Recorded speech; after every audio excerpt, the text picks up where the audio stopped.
In the 1,000 chapters that is One Piece, of over like 10 arcs, I would say, there is one that I like to call the Forgotten Arc. The one that people don't really talk about. But you know what? Rewatching it, it's actually a pretty good arc. I actually really like it, but I will say, there is kind of a reason why it's the Forbidden Arc of One Piece, and that is the Sky Island Arc. I'm Minty. I'm Annie. And this is FunUntitled. We said every podcast went F you. So going over the Sky Island arc, this is basically after the Alabasta arc, which is the junior version of Dressrosa arc. Annie still hasn't gotten through Dressrosa. Fucking bullshit. But yeah, eventually just gonna watch Dressrosa before you even finish reading it. And you started like several months ago. Very big claim to make when we just finished watching Skypiea. What's the big claim? That I'm not going to finish Dressrosa by the time we watch about 10 more arcs. You're gonna get to reading it one day? I'm gonna get to reading it. I like to see it. So anyway, so after Alabasta, they have to continue going on their journey, following the compass, leading to wherever it takes them so that they can go to the next island and finally eventually find the One Piece treasure. Rainbow Mist arc. No, we're skipping that filler arc. Although the filler arc after Sky Island, it's really good. But the one before it, what was it? Rainbow Mist? Rainbow Mist. The Rainbow Mist was really bad. I'm just saying that's the trials and tribulations they went to before they moved on to the next island. Sure. It just doesn't make sense because there's a time traveling element. So Nami's little grand line pointer is like, what the hell? It's pointing up. It must be broken. And Robin's like, nah, look, a ship is gonna fall on us. Yeah, so a ship like, whoa, and it's like, what the fuck is going on? Because it's the grand line. Anything can happen. And then the ship summons monkeys.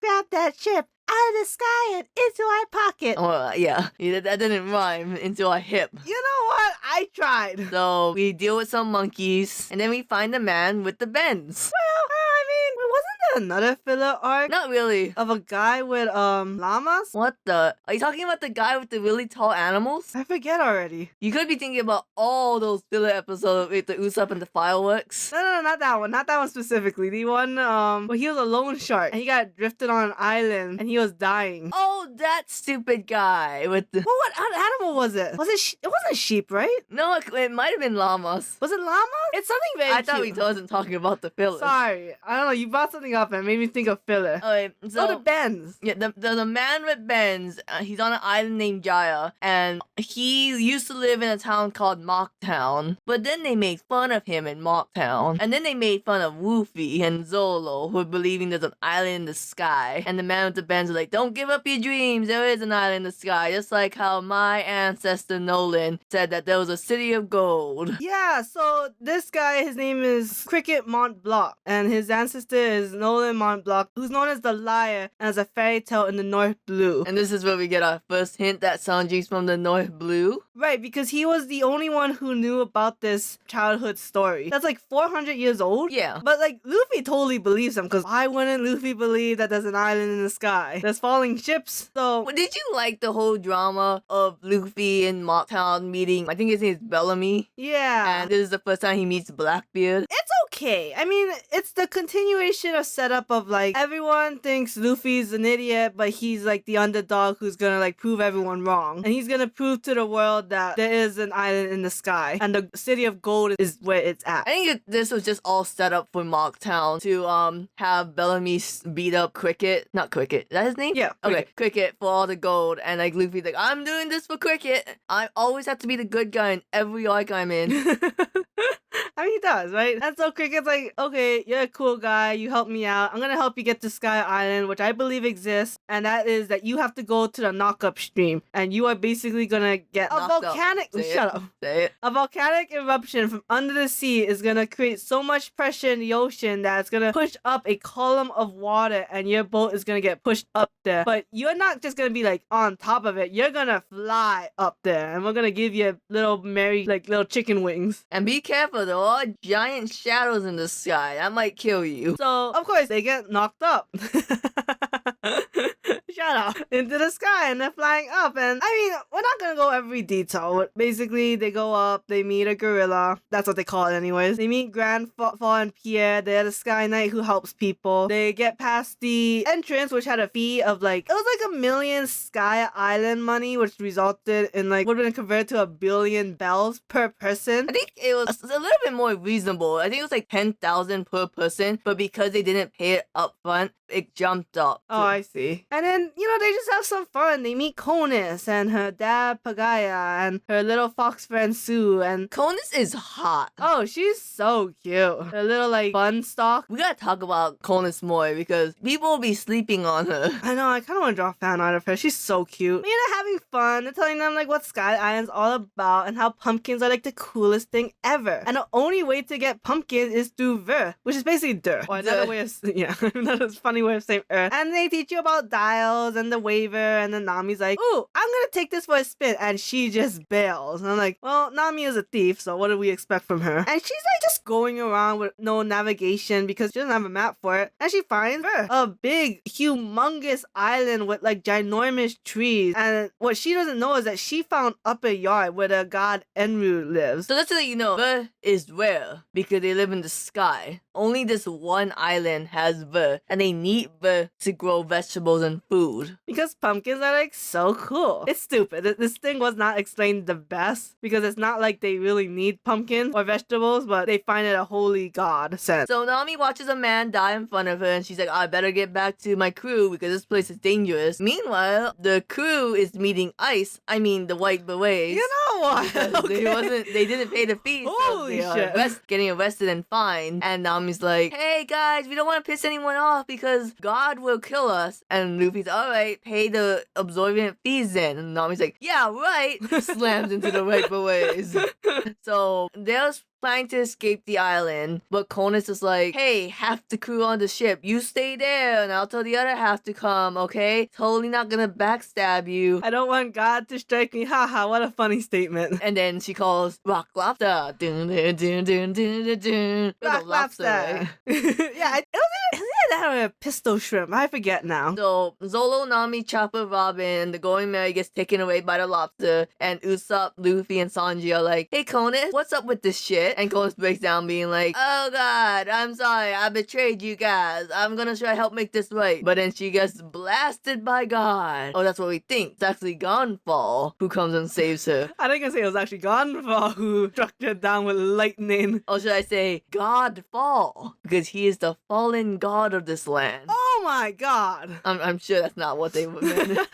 And he's like, I'll protect the girl and her father. You guys save your crew in Upper Yard. So while Luffy, Usopp, and Sanji take the swan boat to Upper Yard, that was funny, and it's a cute boat. I want to go on a swan boat ride, even though it takes a lot of bicycling work. While they're doing that, Zolo, Nami, and Robin leave Chopper in charge of the Going Merry as they go explore Upper Yard. And as they're exploring, they realize this Upper Yard was once part of Jaya, which is the island that Cricket lives on. Because if you remember, Cricket's home is like in half. Like you have a front and then the back is like nothing. And it's just they find these other half of that house and that's how they realize, holy shit, Noland was right. The island of gold exists. Or at least the other part of the island exists. Just wait, I guess he would have came back to a small bare island, right? With no people or gold on it. Yeah. So now we're going back to the Luffy, Usopp, Sanji group. They know they have to go to Upper Yard. They're just like, okay, cruising around. And then they find that, oh, okay, we have to take like one of these 4 old ordeals. And I don't think they really chose one. I think they kept arguing and the boat just went into one of them. Yeah, basically. Which is the Ordeal of Spears, where they meet Satori, who has mantra powers, and he can create these like surprise cloud balls where balls are just of cloud would float around and just don't touch them because you don't know what's gonna be in them.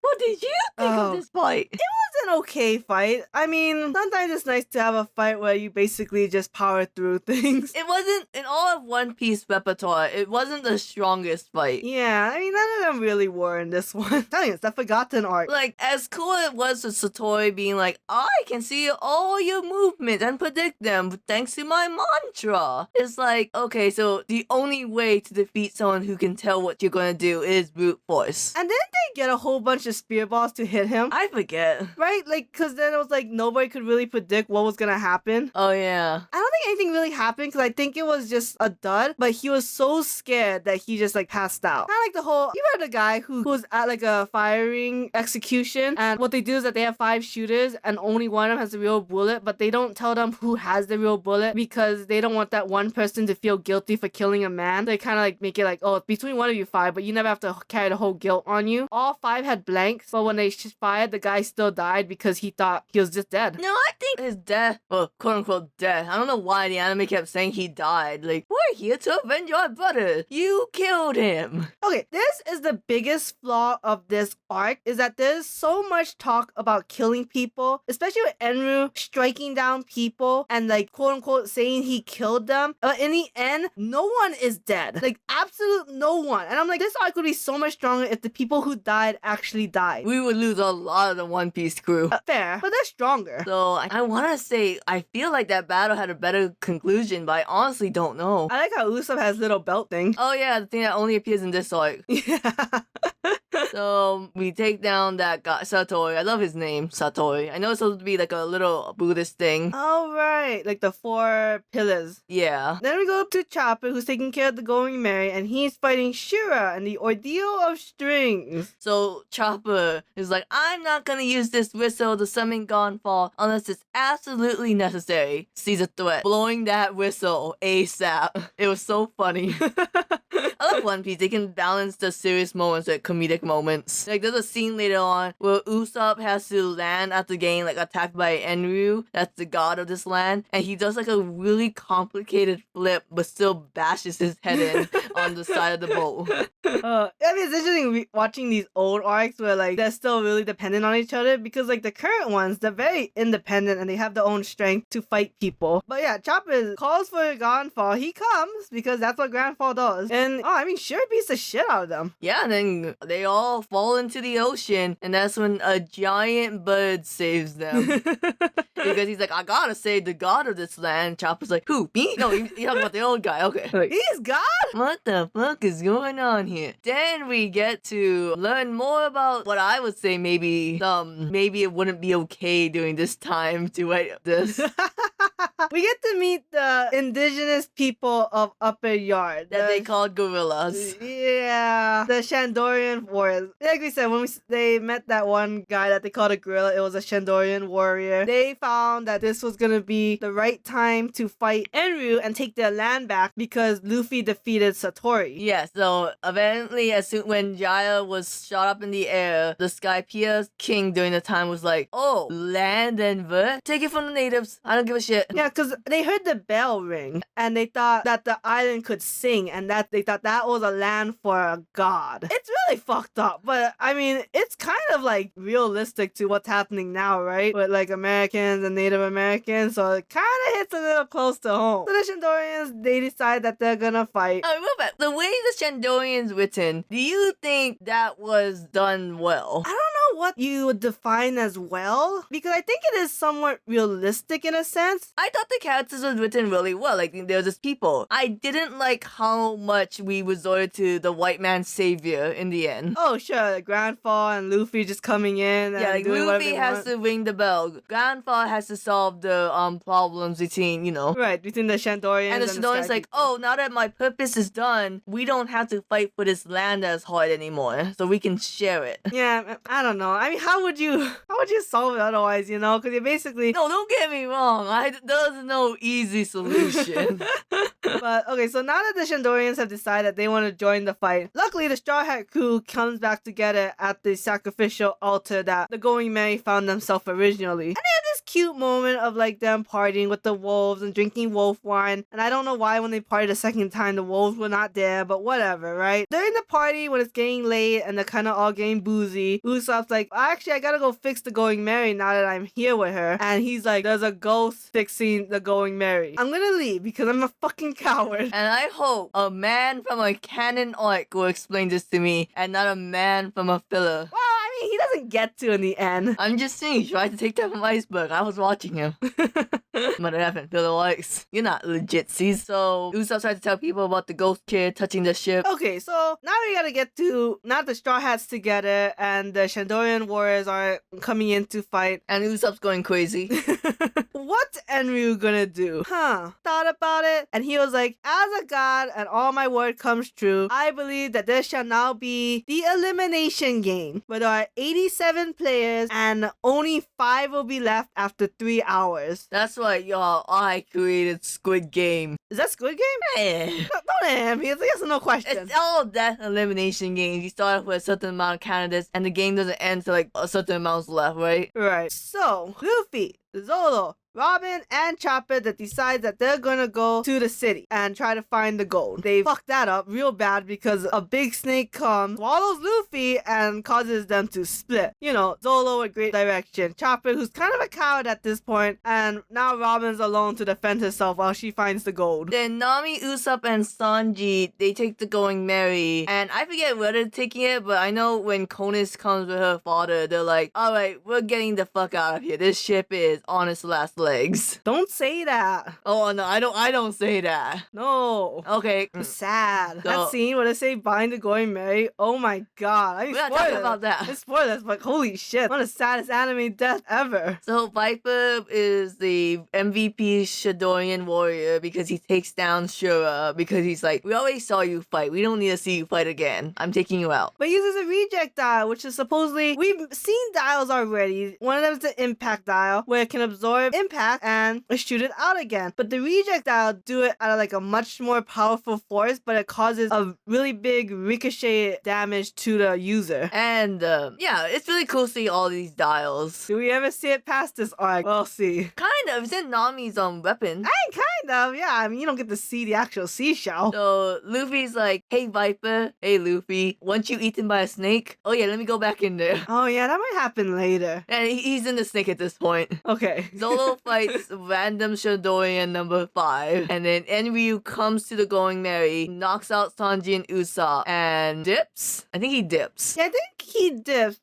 but he is Hotori and Kotori, Satori's brothers. God, fuck, it's like a tongue twister. He leaves them there to fight Grandfall and Nami, and Grandfall's like, let's do this real quick because Nami, I gotta go and follow Enryu. Because he took all my men, and they're the only one who knows how to squash my pumpkins. These pumpkins, man, they're the real gold of Skypiea because they actually don't even know what gold is. They're like, you want something called gold? I don't know what that is, but I think your friend Robin might have found the city of gold. And she does, because again, she's the only useful character. Robin is a better written character of Merlin from Naruto no Taizai. Oh, that's a good way of putting it. Because Robin is kind of overpowered too, but she's not too flashy with it. Jesus. Shut up.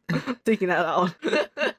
So Robin finds the city of gold. She's very knowledgeable. She's very hot. And then Chopper has to fight Getatsu, some weird guy, with really weird hair. But he's the only one that I know of the 4 Graces that gets a happy ending in the end. Oh god, Annie showed me the whole when he the end of the fight is basically he digs down, but he's going through all the clouds that he eventually hits the blue ocean land. And what does he do? He ends up becoming a hot spring owner? He becomes a hot spring owner that made a deal with Alabasta to get the crab to transport people from Alabasta to the hot spring island. Yeah, and then he's just like, wait, this isn't what I wanted to do with my life. Like, wait, how did I become a hot spring owner? Who's this mole man? So, the fight was... okay, I'm gonna keep being a broken record. All the fights in Skypiea was lackluster. Yeah, surprisingly. Even all the other characters too. It's just eh. I feel like because this is a transitional era of in the beginning where the brute voicing it to when they kind of get smarter with the battles, like how in Water 7 they introduced the gears. Oh yeah. It's also there's getting a lot more characters, so it's getting harder to balance. Yeah, and the enemies' powers aren't the most interesting. It's like, yes, I made clouds that's hard as steel. Hockey. Oh, well, who said that? Lugi? Did someone say Lugi? So, yeah, Konis and Pagaya, they save Isa, the most important character in Skypiea. She's basically a Shandorian girl who was born with mantra powers, and she's able to hear people's voices. And for her, this is a really scary moment because she's hearing voices disappear, which is basically death, kind of. It's either death or they fell asleep. I think she could hear them snore. But how come she thought all those Shandorian people was dead? I don't know. She has observational hockey. She doesn't have What? What's that? Oh, I'm sorry, baby. A She's loogie? not strong. But yeah, Enryu quote unquote kills Kamakiri, which is a Shandorian that we know is LG because he saved a woman's dirt one time. LG mean? I meant to say goat. Oh, okay. I go from goat to LG. LG, the last greatest man standing. So yeah, Kamaki, this is for you, baby. I'm sorry, you can't have your girl because she's 100% a lesbian. Y'all, we could have lost Kamakiri. We didn't need him alive. That's exactly what I'm saying. It would have been like impactful and like, oh, this was a war where like people lose lives, but this ended up being like nothing. And then Robin fights Yama, who is clearly a descendant of the old god. Oh, they do look alike. Robin is fucking cool, but like she had that handicap. She didn't want to destroy any of the. Oh, the ruins? Yeah. Like how Deku didn't want to destroy any of the All Might merchandise that Nightfall had. Yeah. Fun fact, in Critical Role, there's an episode where they find a ruins and they're like the South Asia. So everyone's like, oh, okay, let's just keep grabbing pieces of the ruin and then taking it with us. And people are like, colonization much? My favorite Robin joke, though, is Nami being like, what's the difference between an archaeologist and a grave robber? And Robin's like, I don't want to answer that. And Zolo's like, answer it, grave robber. That's so mean. But, you know, Chopper fights the furry handler on this island. Oh. And Chopper loses, he dies. Well, Chopper wasn't gonna defeat a Beastmaster. How the hell does that work? So, the Southbird that once saved Gonfall now puts Zolo in danger by picking that ass up and then drops him in the middle of danger. You know what I think is funny was when we were watching this, you were like, the Southbird is helping Zolo. I'm like, no, that Southbird wants to eat Zolo. And you're like, no. Why is the Southbird thinking of Cake and Zolo? Fuck, it wants to kill Zolo. I thought Southbird was the real OG. Original gangster. Original gangster. That's what I meant to That say. makes no sense still. It's slang. It still doesn't It's just a cool make kid to sense. say the OG. No new kid is saying OG. So Zolo is with Gonfall, Viper, and Ohm. Oh. And Luffy is still in the snake because we cannot have Luffy come out too quickly. Luffy thinks he's inside a cave for some god reason because he thought he entered a cave at one point. So he's like, so I can punch the walls, right? And just Gatling guns the crap out of it. And the snake, which is, her name is Nola, she goes crazy. And it causes like Nami and Aisha to like leave the Going Merry. And they get eaten by the snake along with Gonfall. Yeah, well, I mean, you know, big snake, big mouth. What are you gonna do? So Zolo fights Ohm and Viper and In a white barb deathmatch. Does that sound familiar to those who read Dressrosa? A certain bird cage? It's not the same, but it's similar. and then Viper gets out of the battle because he watched Eneru kills Rocky. Rocky? I don't know, because technically I spelled the name as like Eneru because you pronounce the name as Enru, but like the Wikia spells it as Enel, which is you pronounce it like Anel, which is not right. So I don't know if it's Lucky or Rocky, but he kills Lucky and then he kills Pagaya because Pagaya was learning the truth of what was happening with Enru from a soldier that escaped Enru's captivity, and that Enru is about to leave Skypiea and he created a ship to do so. And he is going to destroy Skypiea as he leaves because it's unnatural for a land to be in the sky. Enru is not a very good written villain. I just think the story should have still written Verth to be way more important because Annie told me that it was like Skypiea had a hard time with food supplies and Verth is just like this abundance that allows them to grow vegetables, but you don't really get to see the people we meant or like talk about like times before Verth. So I feel like it could have been written to really hammer this in that how important Verth is to the Skypiea people, because otherwise it just feels like they could have just given the land back to the Skypiean people if they really want to give peace. It's kind of like Dr. Stone, how they had a thing where, oh, I figured it out via context clue that your village is so small is because you lose a lot of people to starvation. Like, yes, in the past, you know, yada yada. Oh, during the winters, right? Yeah. That's when you create a stove. Yes. So they needed a moment like that. Like, oh yeah, a lot of people died, but thanks to Verth, it saved my marriage. Save that vegetable garden. So, Enru comes and kills everyone. Basically. But Zolo was able to defeat Ohm and his holy dog. Holy dog. And then Enru causes the ruins to fall. To just show off his power, really? Yeah, this is flex. Like, no one can defeat me. See, Rocky, she tried to tell you that, but I killed her before she could tell you that. I mean, it would be scary if a man made out of lightning was your enemy. Then it's like, what the hell do you do there? So Coldness goes back to her hometown. I think she lives in Skypiea. I think the country is Skypiea, and then like the island is Sky Island, and then her specific place is Angel Beach, but I'm not sure. Well, she tells everyone that they're gonna die, and then they're like, nah, God will save us, and she does a really nice religious speech about God doesn't help those who help themselves. Boom! Yeah, she had a gun this whole time. Yeah, she had a gun this whole time, but very important. She was very hot with that gun. So that's just basically Konus saving everyone from Eneru. Yeah, and then the White Berets was helping the people on Sky Island. They were like, oh, we have to help the Shandoris and tell them that shit's going down, which is cute because they're kind of like enemies, but they're like, oh, this is like the alien coming down and creating world peace kind of moment. Meanwhile, Eneru, he killed Robin and Gonfall. Or defeats them? Who's getting killed? Who's being defeated? I don't know. It's all the same at this point. Viper tries to defeat Eneru with a Sea Prison Stone and Rejectile and fails. Because nobody can touch Eneru. They do a very good job of setting up that Eneru is incredibly powerful. Because outside his lightning, he still has sweet moves.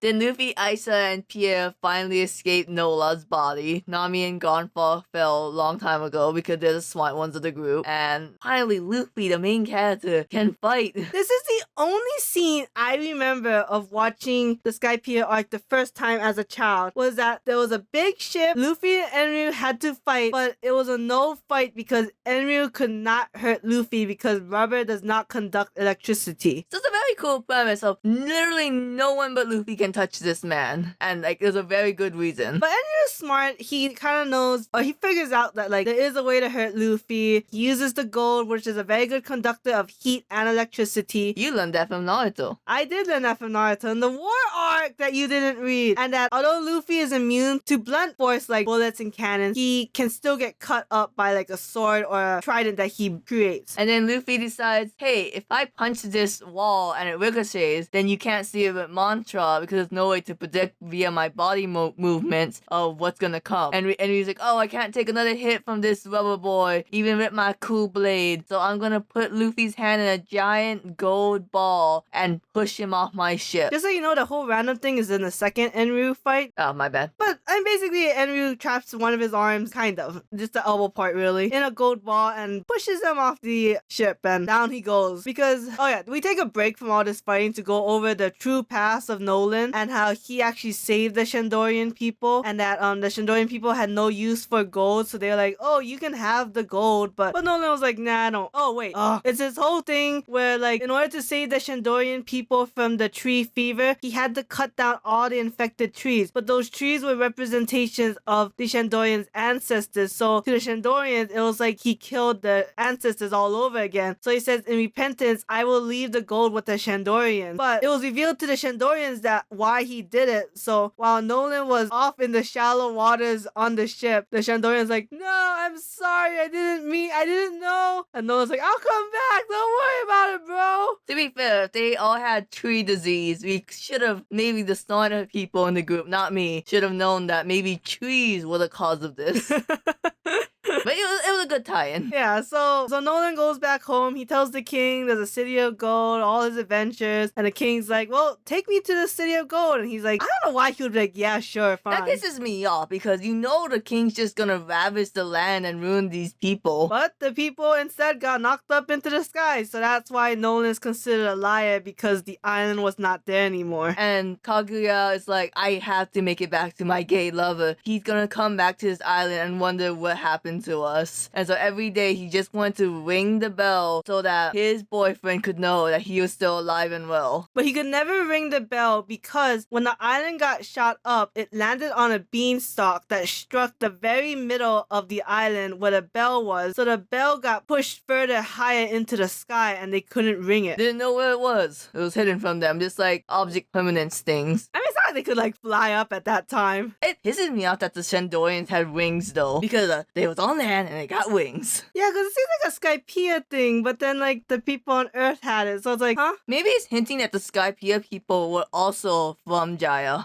Maybe. It could be true. They're all white, but whatever. I mean, Rocky's white. Anyway, so after all this shit, and Eneru wants to find the bell. I have no idea why. Because that is the birthright to God. The singing, it belongs to God. He is God. god. Oh, right, yeah, the singing land, blah, blah, blah. And Luffy with the golden ball is like, I'm gonna get up there and fucking watch me. Nami is with Luffy because she wanted to tell him to stop what he's doing, but Luffy's got a plan, right? He has to ring that bell or else Noland will get the bends again. Or Cricket. Cricket, yes. So Nami tells everyone on the ground to cut the beanstalk down so that way Luffy can get closer to Eneru's ship. So now Eneru is gonna use his final attack, his Raigo, which is a huge thundercloud or thunder that's gonna cause a great thunderstorm to bring down the Sky Island. But Luffy instead uses the golden ball to conduct a lot of that electricity, I guess to kind of absorb it and get rid of the Raigo, and then punches Eneru so hard with the golden ball that the golden ball breaks and he rings the golden bell at the same time. And then Eneru is finally defeated after Luffy was written out almost twice so he wouldn't have to fight Eneru. He refuses to go down like a chump. What he decides is that he's gonna go to the moon, and because he believes that the moon is the fated land of unlimited birth. I don't know who the hell told him that, but that's what he believes. So Luffy rung the bell. Cricket can now pursue other dreams. Well, he's gonna do the same thing. Yeah. Shandorians,